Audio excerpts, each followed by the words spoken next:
Sports authority of Gujarat દ્વારા આજે સુરેન્દ્રનગર જિલ્લાના વઢવાણ તાલુકાના નાના કેરાળા ખાતે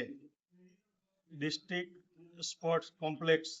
જેનું વર્ચ્યુઅલી લોકાર્પણ રાજ્યના નાયબ મુખ્યમંત્રી માનનીય શ્રી હર્ષભાઈ સંઘવી સાહેબે ગાંધીનગર મહાત્મા મંદિર ખાતેથી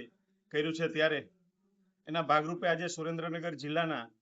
આ રમત સંકુલનું લોકાર્પણ પણ આજે અમે પ્રત્યક્ષ સ્વરૂપે અહીંયા આવી અને કર્યું છે। ત્યારે મારી સાથે ધ્રાંગધ્રા હળવદના લોકપ્રિય ધારાસભ્ય પ્રકાશભાઈ વરમોરા,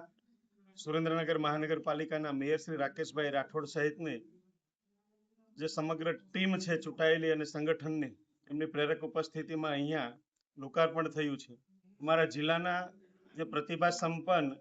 ખેલાડી ભાઈઓ બહેનો છે એને રમવા માટેનું એક સરસ મજાનું આ આઉટડોર અને ઇન્ડોર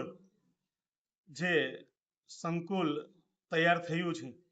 અહીંયા અનેક પ્રકારની રમતો રમાવાની છે। આઉટડોરમાં વોલીબોલ, કબડ્ડી, ખોખો, જ્યારે ઇન્ડોરમાં બાસ્કેટબોલ, બેડમિન્ટન, ટેબલ ટેનિસ, સાથે સાથે જુડો અને જિમ્નેશિયમ પણ અહીંયા એ રમતો રમાવાની છે। આખું જ સ્પોર્ટ સંકુલ છે તે સેન્ટ્રલી એસી છે, એટલે રમત રમતા ખેલાડીઓને પણ કોઈ પણ પ્રકારની મુશ્કેલી ન પડે અને આ રમતને નિહાળવાવાળા જે ભાઈઓ બહેનો છે એને પણ કોઈ પણ પ્રકારની મુશ્કેલી ન પડે એ માટેનું જે સેન્ટ્રલ હોલ છે એમાં 200 લોકો બેસીને આ રમતને નિહાળી શકે એ પ્રકારની વ્યવસ્થા સરકારના આ સ્પોર્ટ્સ ઓથોરિટી ઓફ ગુજરાત એ વિભાગ દ્વારા જ્યારે કરવામાં આવ્યું છે, ત્યારે